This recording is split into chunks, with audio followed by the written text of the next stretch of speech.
Desembargador Ariel, esse é um trabalho de memória testemunhal e essas entrevistas deixam aí o candidato à vontade para contar a sua história, principalmente essa ida para a advocacia, depois para a magistratura. Como nós todos sabemos, você teve uma carreira muito bonita, brilhante nessa área. Então, eu e a desembargadora Carmelita vamos tentando orientar o caminho, mas o desembaraço é todo seu. Eu queria que nos contassem como começou essa vida jurídica. Bom, minha vida jurídica começou no CRAU, estudando Direito Canônico e Direito Internacional Público da Igreja com relação a países não cristãos. Então, eu era mais ou menos alguém tentando ser treinado para pertencer ao relacionamento internacional da Igreja, público-privado, e não havia nenhum brasileiro, como o primeiro brasileiro só veio ocupar esse cargo, agora em 2007,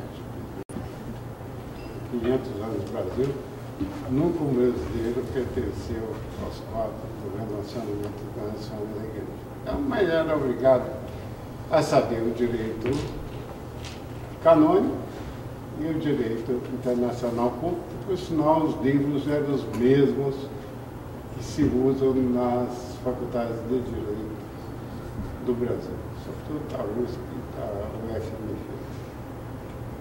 Aí, no direito canônico, o livro era em alemão, o texto era em latim, a tradução era feita com a colocação das matérias de acordo com a legislação do BGB e a penal alemã,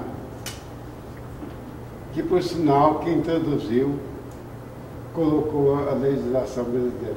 Ao mesmo tempo, a gente acabou fazendo 3 cursos de direito ao mesmo tempo, né? O alemão, o brasileiro e o direito canônico. No final, depois de 3 anos e meio desses estudos,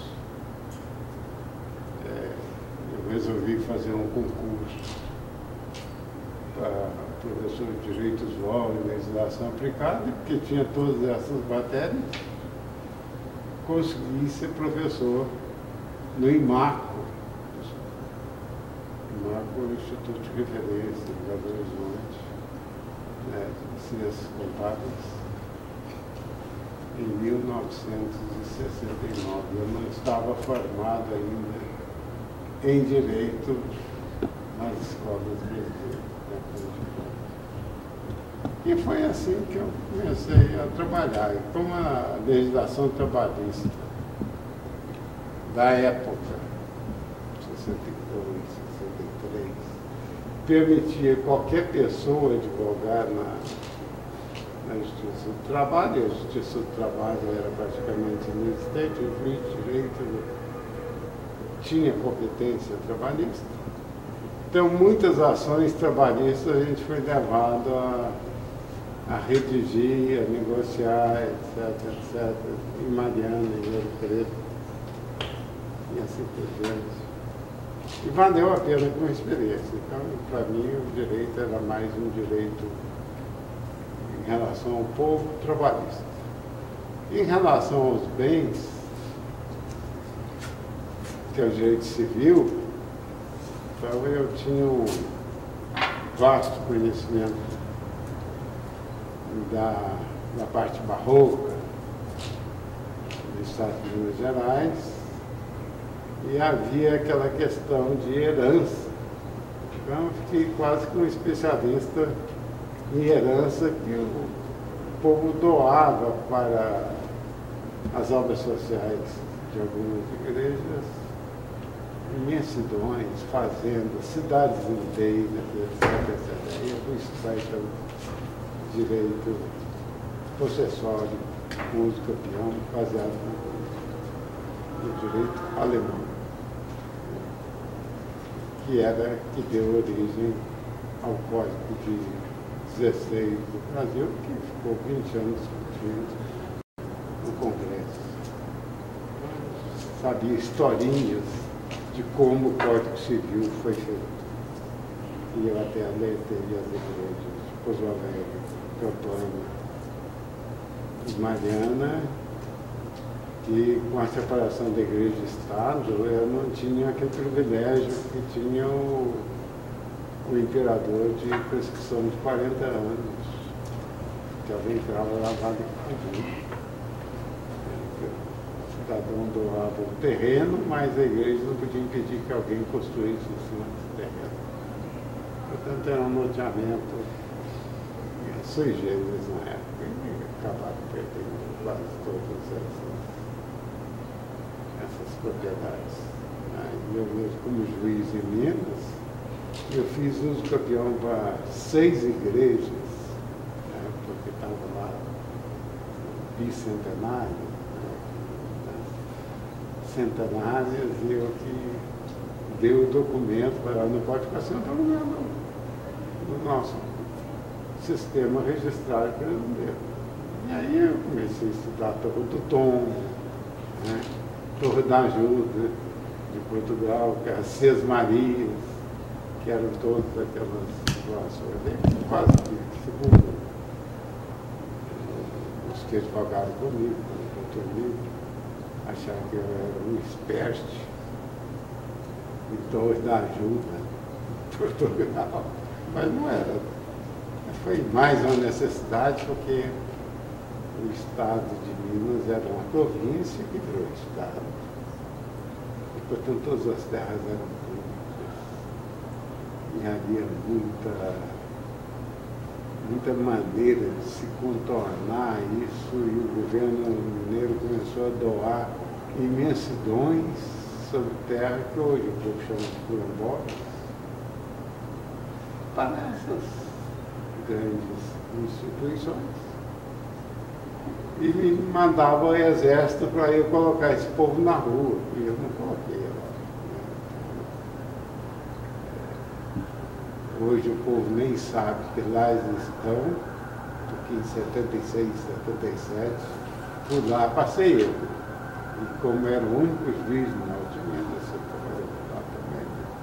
Mas voltando um pouquinho, desembargador Mariose, o gosto pelo direito nasceu assim, misturado também com os estudos eclesiásticos. Certo. E a partir de quando o senhor deixou de se interessar pelos estudos eclesiásticos e abandonou o seminário?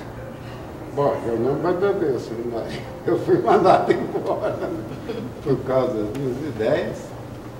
A partir de 68, eu fiz o vestibular de Direito, eu era do Kraus. Primeiro ano, primeiro e segundo ano de... O seminário que o senhor cursou? É o de Mariana. O de Mariana. Que é tricentenário, que era regido pelos padres. Uma parte foi salesiana e depois pelos padres nazaristas. E depois eu terminei minha formação com os jesuítas em São Paulo.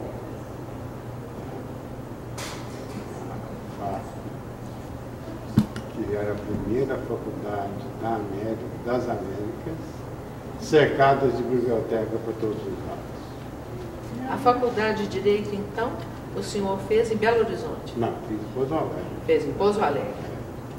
Era uma faculdade de final de semana, com 29 presenças obrigatórias por ano em cada matéria. Ficava bem mais ao sul, né? Sul de Minas. Próximo de São Paulo. Sul de Minas. E atendia o pessoal do Paraná e de São Paulo em maior número do que de mineiros. A sua foi a primeira turma da faculdade? Não, Não? a minha foi a 20ª.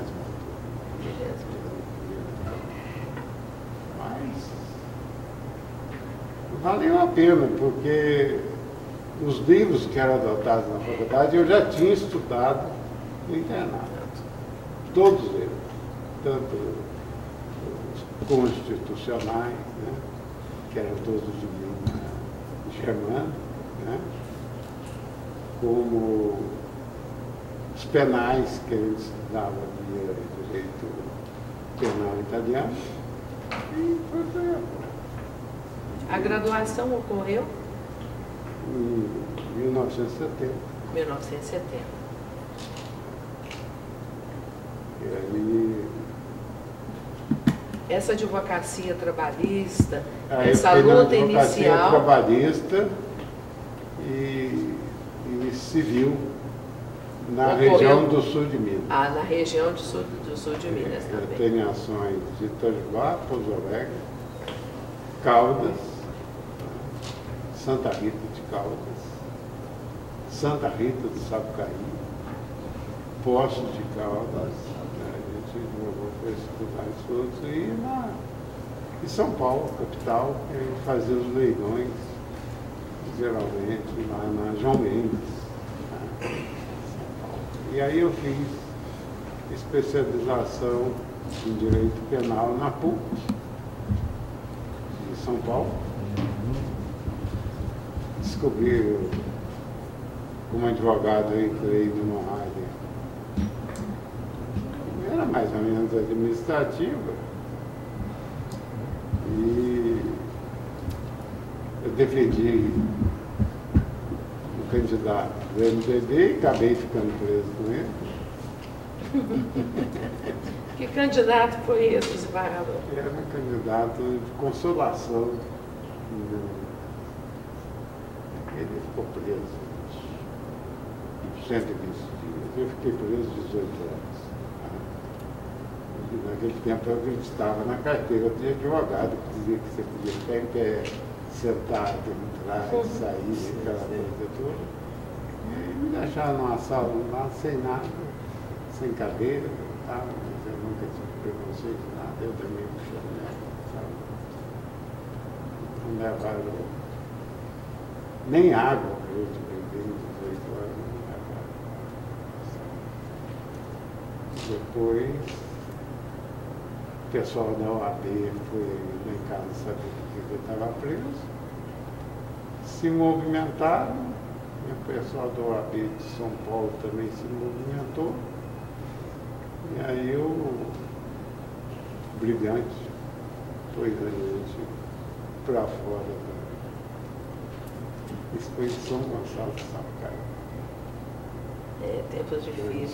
Tempos de Tempos difíceis. Tempos muito difíceis. O brilhante me prendeu 2 vezes. Em Pouso Alegre. Pouso Alegre foi porque eu fiz uma conferência com um professor da universidade, dizendo que o Mobral fez mais analfabeto do que eu. E aí eu saí preso da Era sala. um grande de programa audiência. do governo. E eu dei aula de Mobral 1 ano, depois das aulas acadêmicas que eu dava na cidade de Estiva. Era até bom, né? A gente ensinava o pessoal a ler e escrever com 60 anos, 70 anos. E dava também umas pequenas instruções de origem previdenciária para isso. Aí nós surgimos naquele tempo, não tem de previdência, não tem de trabalhismo, etc. E hoje eu não entendo nada disso mais, porque já não é mais muito. Trabalho é distante hoje, né? verdade. Até para nós sempre foi distante. Previdência, trabalho. Lá nos anos 60, o juiz de direito era o juiz de trabalho. Não, eu fui juiz de trabalho com juiz de direito. Até 80 eu fui juiz de trabalho. Eu dei tantas sentenças trabalhistas em Monte Azul e Espinosa que o João Figueiredo criou uma vara do trabalho na cidade de Monte Azul, que existe até hoje. Então você olhava no mapa de Minas, você tinha a vara trabalhista em Montes Claros, lá em cima, Sim. 300 quilômetros, uma vara trabalhista que ninguém entendia porque foi uma cidadezinha de 6 mil habitantes. Tinha uma vara de trabalho, mas é porque tecnicamente acabava a rede ferroviária federal e começava a rede ferroviária do Brasil, né, que era tudo a mesma coisa, só que um povo andava gratuitamente e no outro tinha que pagar a passagem. Então eram duas estações na mesma cidade, Monte Azul, e quando ia desfazer o contrato para não pagar as férias dos servidores, eles chamavam de RFFES, né? Rede Ferroviária Federal. Então o pessoal de Salvador saía e ia demitir o pessoal em Monte Azul, porque a Justiça do Trabalho de Salvador estava muito entupida. Aí eu salvei a comarca de Espinosa, que estava 3 anos sem 100 processos anuais. Era casa de fechamento. Quanto tempo foi a sua atividade na magistratura mineira? 5 anos. 5 Eu trabalhei como juiz de direito em Monte Azul, substituto em Espinosa, cooperador em Montes Claros e Janaúba.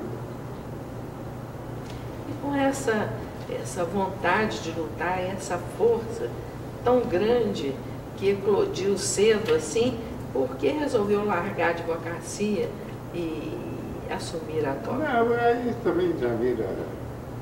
A gente sai da clausura, mas ainda continuou com os mesmos defeitos, né? Achava que tinha que mais ou menos salvar, não a humanidade, mas o pessoal que relacionava com a gente.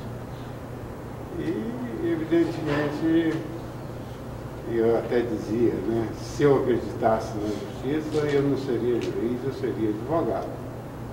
Porque realmente a justiça foi tudo norte. Né? Quando eu cheguei, tinha processo de 30 anos. Entendeu? Tinha júri para mais de 200 processos. Eu fiz 40 júris. E sem nenhuma verba, sem nada.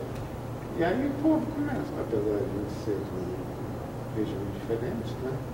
Que eu nunca tinha vivido numa cidade que não tinha água, luz, esgoto, televisão, etc. Né? Então, a única referencial que eu tinha as estrelas. O júri ainda era de 4 vezes por ano, né? Era por semana? Era obrigatório, por trimestre. Era 4 vezes por trimestre, né? Fazia as sessões da semana por trimestre. Aí virava quase como feriado. Eles chamavam festa do júri. Festa do júri. E aí você chegava na cidade, tinha barbeiro, engraxate, tá tudo à disposição do povo, né? Cubas de água para o povo lavar as partes mais suadas, que o povo andava 30, 60 quilômetros a pé para ver o júri. E havia aqueles ótimos oradores que vinham de Belo Horizonte, de São Paulo, de lá mesmo. As pessoas tinham orgulho de ser jurado, né? Gostava de ser o jurado era mais autoridade que o juiz. Era mais. E o juiz não era muito visto na cidade. Em primeiro lugar ficava o cabo, né? Depois ficavam os soldados, aí o Ministério Público e finalmente o senhor de todos nós, que era o juiz, né? Eles chamavam de Menê, senhor de todos nós. Mas com o tempo eles foram vendo que eu tive cuidado, que as minhas primeiras sentenças condenatórias elas não foram proferidas no mesmo dia. Eu, andando pela cidade, eu vi que a cidade era dividida em UDN e PSD, apesar de não existir nem UDN nem PSD nessa época. E aí eu julgava uma sentença de estupro de um cara da UDN, eu julgava outra do PSD e anunciava na mesma sessão. Então eu tinha metade do povo, mais ou menos, concordando comigo. E foi sempre assim. Estupro, homicídio, homicídio qualificado, guerra de extinção de família inteira, de grupos ciganos, né? Tive um homicídio cigano de mais de 40 mortes, 2 tribos ciganas juntaram na cidade e foi tiroteio para tudo quanto é lado, todo mundo foi para dentro de casa.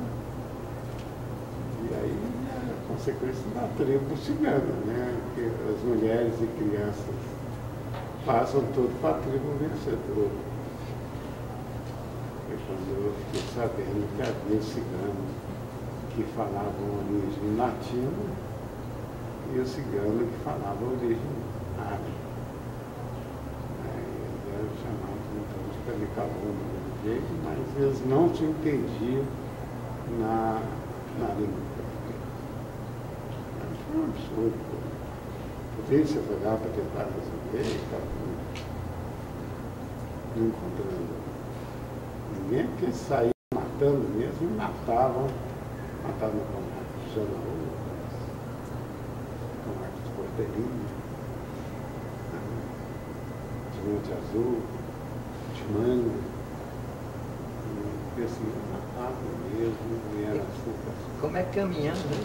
Justiça do Distrito Federal? Bom,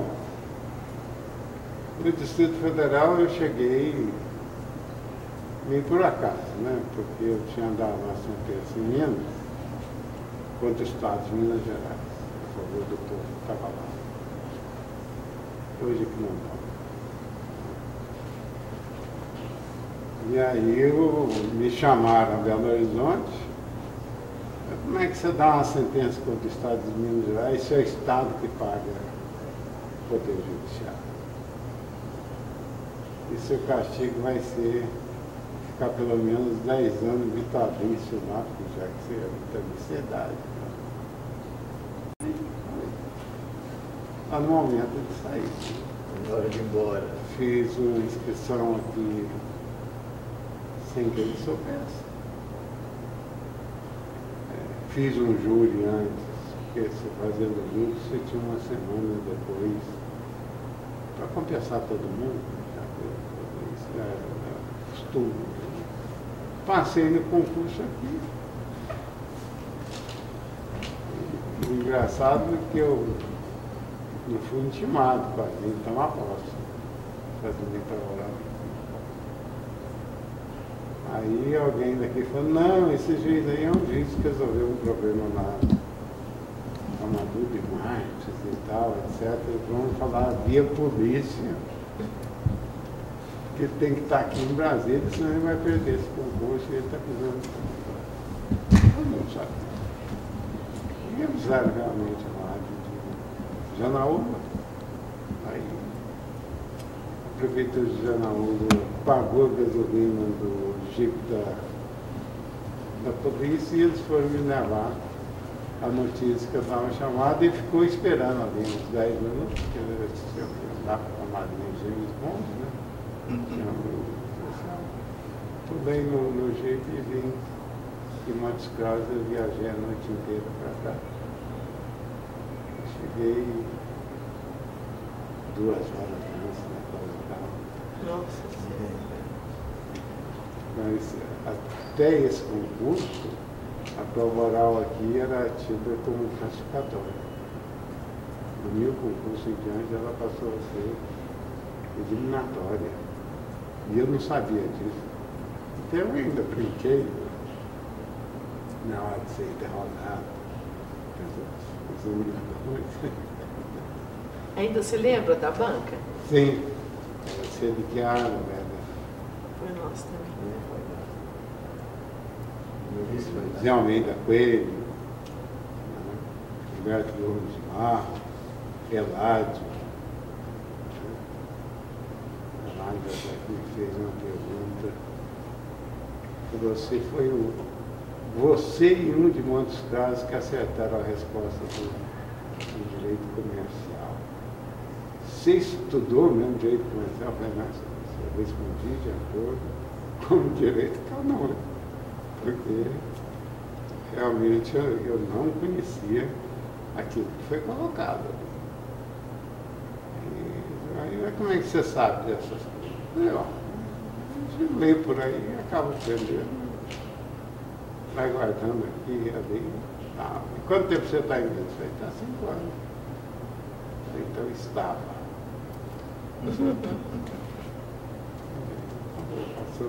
Passei até em segundo lugar. Não sabia que tinha que fazer prova de título, sentenças, etc, etc. Achei que prova de título era ser formado em Direito. Então. Aí eu saí do segundo e fui do quarto lugar na classificação. Por causa dos títulos. Porque eu não sabia que nem sentença era título. Minas não é título. Sentença não é título, audiência não é título. Trabalho que você fazia, recursos. Aqui era título, lá não é. Eu não sabia disso também. Eu nem sabia que curso de filosofia contava ponto, curso de letras contava ponto, curso de história, administração, não sabia nada. Mas não prejudicou. Porque eu entrei num grupo bom, mas passamos 14, 7 foram do território e os outros 7 ficaram. E nós estamos em conta do Distrito Federal inteiro com 7 juízes substitutos. Eu trabalhava com juizados menores em Braslândia, no Gama. Começava às 9 horas, nos juizados menores, ia até 1 e ia para Braslândia. E pegava o final do Gama, então invertia e ia para o Gama e depois ia para o Braslândia. Ao mesmo tempo? No mesmo dia. No mesmo dia. Mesmo dia? Distantes, né? Que coisa, Bem hein? distantes. Eu me lembro que Braslândia era perigosíssimo, porque só tinha um ônibus às 6 horas, depois de 9 horas da noite.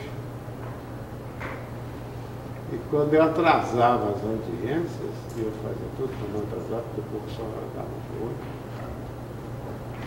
E o carro do tribunal era um carro de 20 anos de idade, jovem. E ele quebrava sempre. Quando ele quebrava, eu pegava o ônibus e acabava de chegar. Ou então, aí quando o Ministério Público colocou o defensor, promotor, curador lá na vara, deu para eles um Opala zero. Então eu falava, eu vou 10 minutos na PNC, se eu tiver quebrado, eu dei carona, eu acabou de chegar. Então era o Vessil,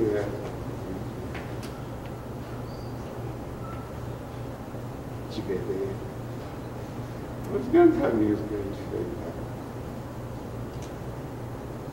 E as acomodações, os prédios, a instalação da vara de Planaltina, por exemplo, que eu sei que o senhor, de Braslândia, aliás, que eu sei que o senhor ficou um bom tempo lá. 10 anos Como e era? meio, Pois é. 15 horas. Como não havia instalação. Não havia nem luz. Era a única vara do Distrito Federal que todas as máquinas eram mecânicas. Aí havia umas Underwood na garagem aqui, meio abandonadas.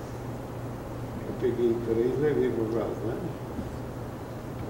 Ela tinha uma vantagem, eu ia subir o carro, descer o teclado. Sim. Aí eles levavam tanto de ferramenta e consertavam. O xerox só fazia 9 xerox por dia. Era terno. O resto a gente emprestava do Ministério Público, tinha uma máquina de xerox. Xerox que eu estou falando é produção, né? Que não era xerox, era tudo igual. O Ministério Público era xerox. E a gente pegava papel aqui, cedia para eles, dava essas cópias todas no Ministério Público. De quando é o seu concurso daqui? 80. 80? Depois veio a primeira eleição, né, 86. Em 86. Nós terminamos de ajudar, foi tudo na base do Lampião. Zé André Carlos Garcia foi lá para ajudar a fazer a segunda mesa. E eu pus a turma para trabalhar o tempo todo. A Lila, que era encarregada da alimentação, quando ela chegou com o almoço, já chegou na hora da janta. E quando ela chegou com a janta, já tinha atravessado o dia, já tinha passado o dia. Que era feito aqui no palácio, ar-condicionado. Uma empresa que servia comida e servia comida no Distrito Federal inteiro. A gente conseguiu. Aí quando eu cheguei aqui, nós entregamos a Ana Maria Tereza. Era presidente da EE, não é? Quando estava para buscar a Ana, eu falei, não, você está aqui fora.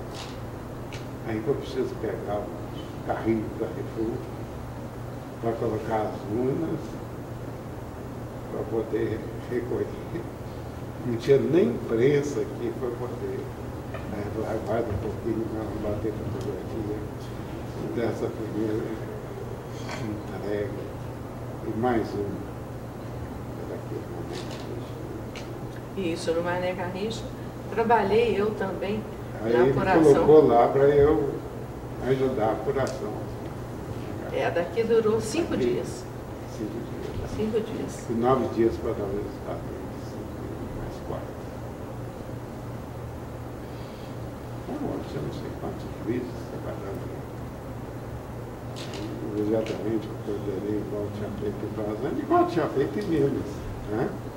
Eu fiz o primeiro dicionário nominal dos deputados, dos primeiros deputados da civil, da Sumiu? Será que no TRE não tem? Não tem. Não? O Arthur tentou descobrir, não tem. Você podia fazer a lista de cada candidato e eu ainda deixava um espaço em branco, porque o cara, no dia da eleição, ele podia conseguir no TRE mais um nome na legenda. Então eu já deixei tudo isso passado. Foi feito igualzinho no dicionário, com ficha, em vez de letras. Mas conta pra gente a sua vida como desembargador desse tribunal. Bom, desembargador. Ele foi direto de Brasília? Veio direto? Não. Eu vim para substituir o tribunal em 92. Aí eu não podia ficar em Brasília porque e naquele tempo para substituir o tribunal você está substituindo o desembargador para o Estado. Compareça aqui em 10 minutos. É assim mesmo. Era rápido.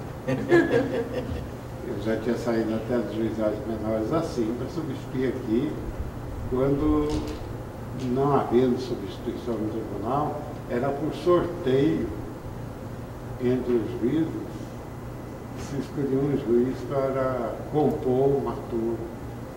Eu me lembro que eu estava numa sessão dos juizados menores, você foi convocado para compor a turma. A turma lá. Eu fui lá comprar. Você ganhou o voto. Você que vai fazer a redação. Eu falei, não, porque no Lomã, o juiz substituto não é nem relator nem revisor. Se o meu voto passou a ser o majoritário, o relator, que depois hoje ficou o voto, ele que vai redigir. É muito grande, porque você vai dar uma errada, seguir isso assim e tal. Começava com a letra do meu nome, né? João. Para ninguém dizer que tinha sido corte. Parece que todos nós fomos convocados há muito tempo. Você está desembargador. Essa convocação até em definitivo do tribunal, sempre leva um tempo. Eu fiquei 9 anos até esse país. E era proibido pelo Lamã o substituto do tribunal. A Lamã acabou com isso em 79. Todos os juízes substitutos do tribunal voltaram a assumir vagas em todas as capitais. Na época era São Paulo, Minas e Rio. Foi assim, aí em 94 ele tinha conseguido no Congresso um aumento da turma, que aumentou demais o processo, né? Pequenas causas, aquelas coisas, aumentou demais, que inclusive era o tribunal que fazia revisão de algumas pequenas causas, que não devia ser pequenas causas, mas foi julgado pequenas causas. As informais pequenas causas. E aí aumentou demais o processo, nós conseguimos aumentar mais 8 vagas com alto ferro na casa do Ministério da Justiça, Casa Civil. Aí eu fui em 94, mais 94, passei integral, mais um desembargador da... Veio para cá em definitivo, quando foi? 94. 94. Na terceira turma, na primeira. Na quarta turma, quando criou a quarta turma, eu fui o primeiro presidente da quarta turma. O Leandro foi presidente daqui. O Leandro pelo quinto constitucional. E o Dácio veio pelo quinto da hora.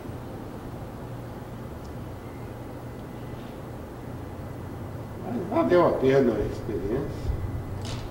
Durou. Ficou eterno enquanto durou. Eu fiz a primeira sessão única de corregedores de todo o Brasil. Me deram para falar lá 10 minutos, só que bem quisesse, justamente para... A sua experiência como corregedor, eu na verdade não sei muito bem o que faz o corregedor, atividade, função, obrigação.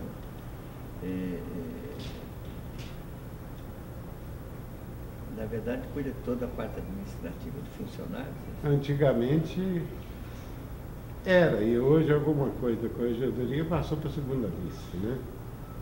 Mas antes era toda a parte administrativa de primeiro grau, era com o corregedor.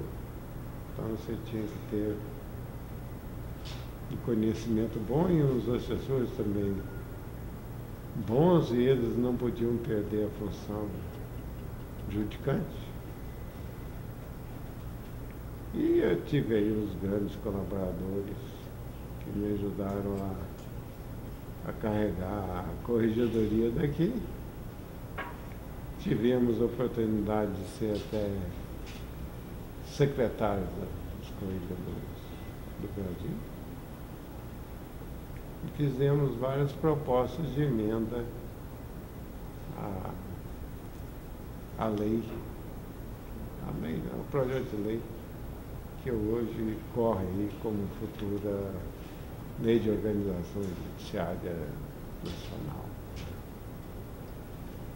Mas há sempre um pé atrás do Poder Executivo, e a gente tentou e depois acabou conseguindo parcialmente segurar as importâncias das custas, de algumas custas, para a manutenção das corregedorias.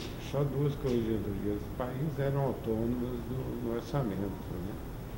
Uma delas era do Espírito Santo, eu acho que a outra era do Paraná ou de Santa Catarina. O resto, todas as corregedorias, 25 corregedorias na época, eram dependentes do próprio tribunal. Quando eu comecei aqui, de 80 até 83, os juizados menores tinham independência de orçamento. E era mais importante na época do que o próprio tribunal. O tribunal pedia aos juízes de menores que conseguissem, na Casa Civil, um aumento de verba para a administração do tribunal, porque a administração lá do juizado menor, não sei como o desembargador Coelho conseguiu, ela ficou com autonomia orçamentária. Era só do Distrito Federal e do Rio de Janeiro. Os únicos juizados, por isso que eles chamam de juizados. E essa vida do eleitoral, seu trabalho lá é muito profícuo, muito reconhecido. A gente conseguiu fazer 2 vezes, né, um bom trabalho no eleitoral, como juiz de direito, pertencendo à corte, e depois como corregedor e como posteriormente presidente, né? Como corregedor nós conseguimos difundir as sessões eleitorais pelo Distrito Federal, colocar acessos triangulares a todas as sessões, porque quando dava uma tromba d'água, por exemplo, no Gama, você deixava 12 salas eleitorais sem comunicação com o tribunal. Partia a estrada no meio. E quando saiu aí a parte das urnas, eu fui pessoalmente em todos os locais de transmissão, que era um local de transmissão com vários satélites.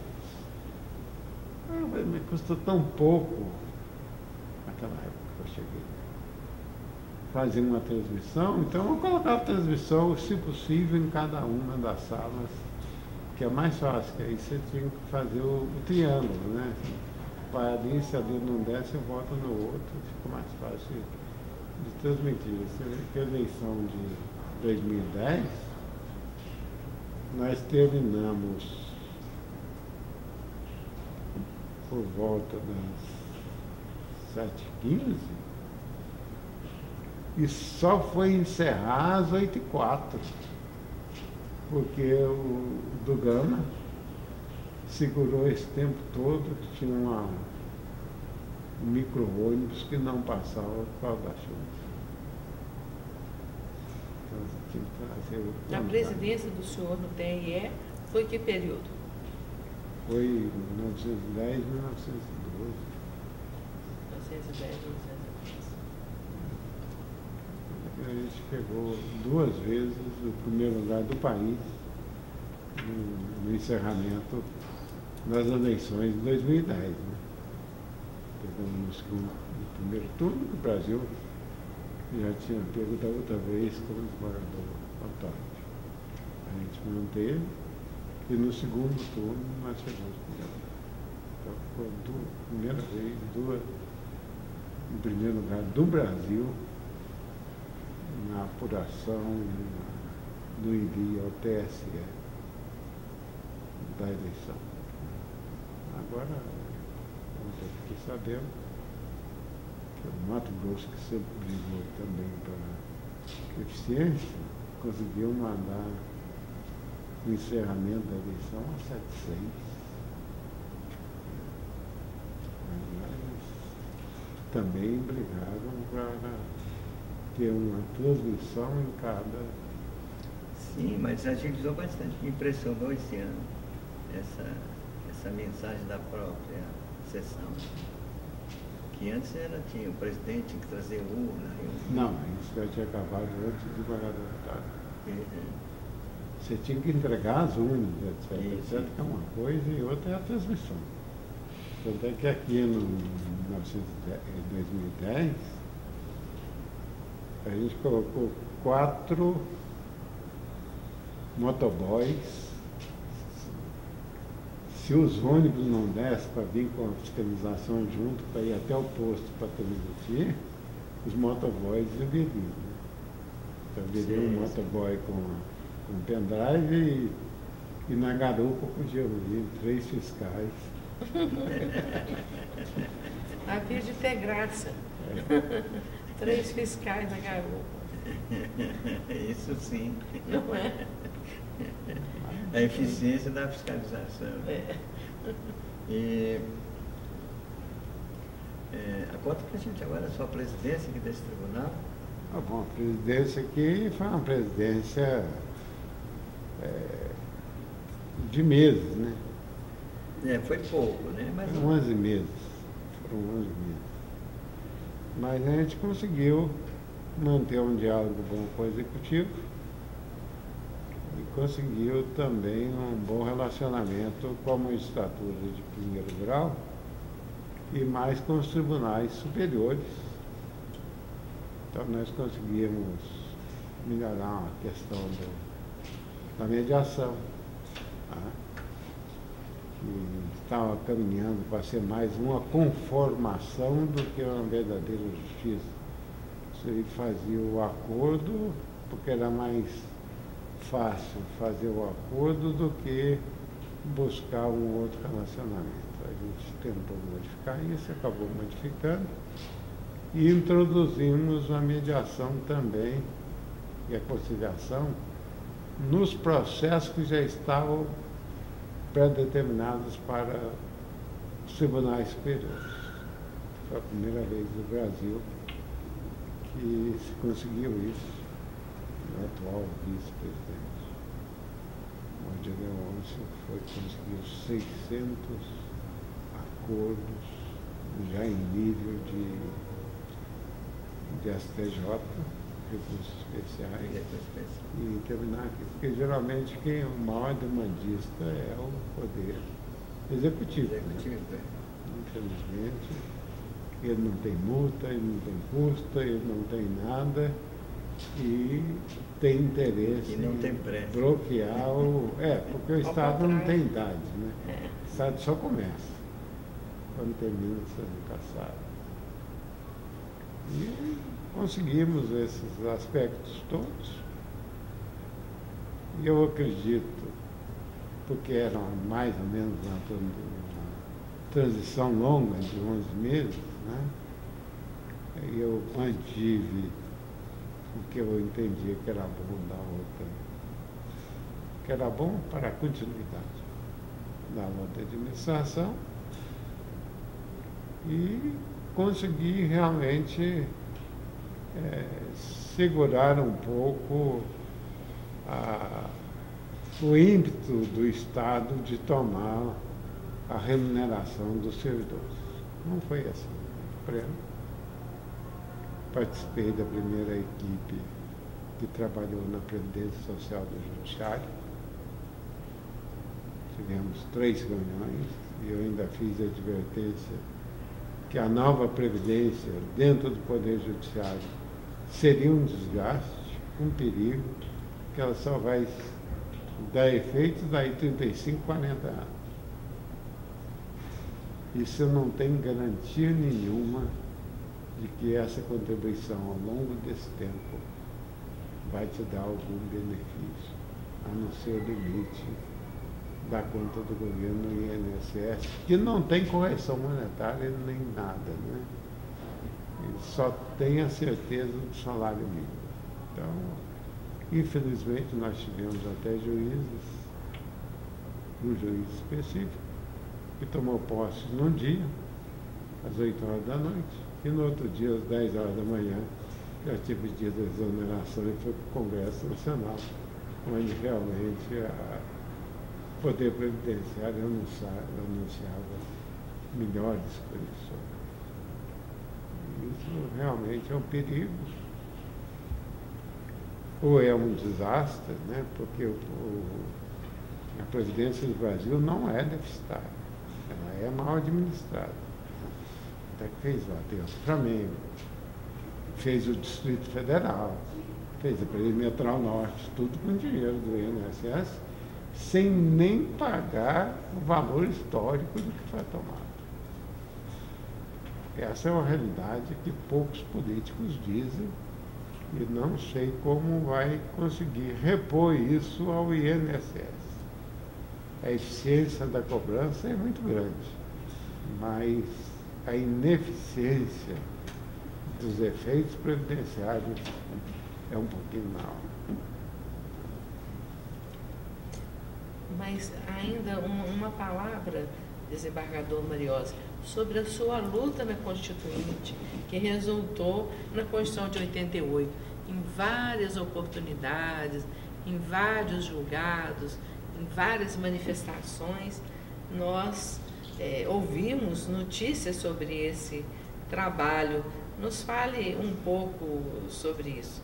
Bom, realmente na Constituinte, que é de 66 a 68, nós trabalhamos a partir do Recife, com o encontro da MB. E nos oferecemos aqui para o relator Cabral como assessores voluntários para ajudar a fazer a Constituição. E trabalhávamos, eu saí de Brasília por volta das 6 horas e trabalhava no Congresso Nacional até 1, 2 horas da manhã, nos dias úteis, e sábado e domingo, à medida que o próprio Cabral chamasse para ajustar determinadas coisas. E aí eu tinha lá meus 20 projetos pessoais para melhorar a Constituição, desses 27 passaram, inclusive essa do Supremo julgar todos os processos em que a magistratura tem interesse. O Supremo, naquela época, queria jogar isso no TRF, no Federal de Recursos, e depois tentar jogar no STJ. E a gente fazia o trabalho de formiga para devolver ao Supremo, porque senão ficaria um órgão fora da competência do Supremo e da questão dos conselhos ou órgãos especiais. Inclusive achava eu na época que a Alemanha ia desaparecer, porque a Alemanha é da Constituição de 67. Então muita coisa boa da Alemanha que está na Constituição, fomos nós que colocamos, evidentemente que foram colocadas não com as mesmas palavras do alemão, porque quando entrava lá o Centrão resolvia colocar uma vírgula, um ponto, etc, etc, e o conceito da Alemanha, o conceito da Constituição, às vezes, modificava um pouco. Foi um trabalho aí, mais ou menos, de 700 dias. Conseguimos questão do ensino no país inteiro. E na magistratura estávamos conseguindo a obrigatoriedade de que as vagas dos cargos de magistrados fossem ocupadas também pelos aposentados, enquanto não se ocupasse verdadeiramente. E Cabral foi até simpático a essa ideia, mas aí veio um grupo da MB da época, achando que isso era indevido e tal, etc. Eu, como sempre, eu dava exemplo de Minas Gerais. Eu cheguei na comarca 20 anos sem juízes, fiquei 5 e saí, ficou 15 anos sem juízes, aí chegou mais um juiz e continuou sem juiz até hoje. Isso é uma ofensa ao povo. E, evidentemente, a gente, em Minas, por exemplo, eu consegui acabar com outros magistrados, que o ingresso na magistratura se desse nas comarcas distantes. As comarcas distantes passariam a ser de equivalente à segunda, né? Intermediária. E as intermediárias seriam as ótimas de se morar, para poder ter acesso às capitais e às cidades grandes. Mas mesmo assim, sendo comarca intermediária, não tem juiz, né? E é a mesma coisa. E aqui em Brasília nós já temos uma figura quase que inversa, né? Muitos juízes preferem ficar nas cidades satélites do que ser removido para a capital, porque na capital é difícil de conseguir mais vagas para provimento de magistrado. Mais uma vez, o poder executivo e legislativo interferindo no judiciário. Né? A gente só dava, na época, o exemplo, né? Na cidade de Bonn, na Alemanha, pouco mais de 2 milhões de habitantes, tinha 2 mil juízes. E o Distrito Federal, daqui, na época, também tinha 2 milhões e pouco, acho que quase 4. 670 juízes. Quer dizer, o defeito que o povo diz que está no excesso de recursos, não é bem o excesso de recursos.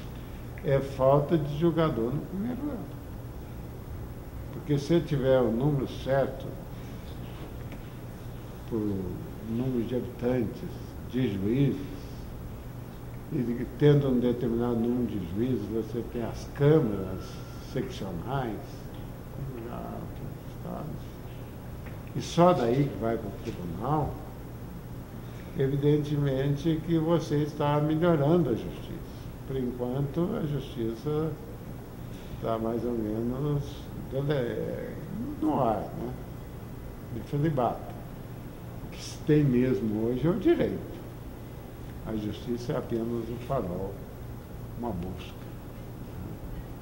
E isso vai durar muito tempo, porque faz parte da cultura administrativa do Brasil, de que o judiciário é quase que um sacerdócio.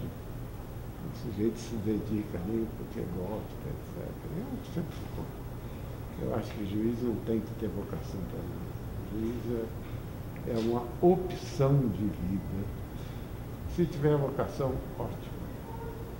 Mas que é uma opção, uma escolha dele, isso é evidente. E a prova de tanto é que, por exemplo, o Distrito Federal nunca preencheu o número de vagas de juiz. A nossa justiça, por exemplo, desembargador, está passando por uma dificuldade grande acerca desse tema. No último concurso, com mais de 100 vagas, foram aprovados apenas 7 candidatos, de forma que agora o 41º concurso, que já se abriu, ainda tem 107 vagas para serem providas. E vai cada vez aumentando o número de processos, eu creio que está aumentando 15% ao ano, né? No resto do país. E os penduricários colocados na Lomã, todos eles foram retirados, né? Todos. Então, o indivíduo, mesmo vocacionado, ele não tem opção de fazer uma escolha para ser magistrado. Se continuar dessa maneira, o judiciário vai ser igual ao da Itália, igual ao da França, vai deixar de ser um poder e vai ser um órgão independente dentro do governo. A vantagem nossa é que era um poder, continua um poder, Independente.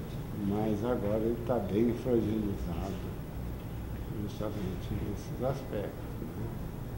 Eu mesmo trabalhei muito para que o 5º Constitucional permanecesse, porque era uma das maneiras típicas de você fraccionar o poder executivo.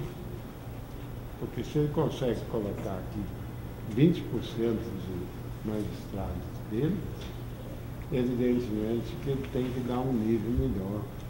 A gente pega aí o caso mesmo de ensino. Nos anos 70, eu recebia $80 mil por ano para ministrar aulas. O dólar era muito mais valorizado naquela época do que hoje. Hoje você tem aí talvez uns nem final de carreira do magistério. Além dessa opinião muito boa, Vossa Excelência quer dizer algo específico para deixar registrado para essa geração que vem? Sejam bem-vindos, lutem bastante, porque de graça nada chega para nós. Se não lutarmos, até o que já está conquistado vai se perder. E é muito mais importante a luta do que a aglomeração de pessoas para tentar modificar outros poderes para o Poder Judiciário permanecer, como já foi no passado, recente e longínquo, e precisa de novos juízes, juízas, precisa da colaboração do povo. Quem acabou com a colaboração do povo na magistratura foi justamente o poder revolucionário, que acabou com os oficiais de quarteirão que fazia a justiça pronta junto à população. Hoje nós temos aí esse pessoal que está trabalhando nesse sentido, mas não é em todas as cidades, nem em todos os lugares. Se é que eu tenho alguma coisa a dizer, é isso. Então, desembargador Mariósio, nós queremos agradecer muito a presença do senhor nesse programa, dizer quanto nos honra a sua entrevista. Sabemos que ela contém ensinamentos preciosos e desejamos que a sua aposentadoria precoce oportunize uma vida cada vez mais rica, como tivemos a oportunidade de ver há poucos dias atrás a sua posse na Academia de Letras. O futuro traga tantas luzes para a sua vida e para a nossa, em decorrência, tal como nos trouxe no passado. Muito obrigada. Acompanhando essa corrente, também agradecer a presença, os ensinamentos, essa entrevista divertida. Parece que tem muita coisa para realizar. Parou até agora, já está na academia. Estamos na mediação, na conciliação, na batina. E a vida lhe traga ainda muita sorte. Tem sido, parece. Muito obrigado. Deus te ouça.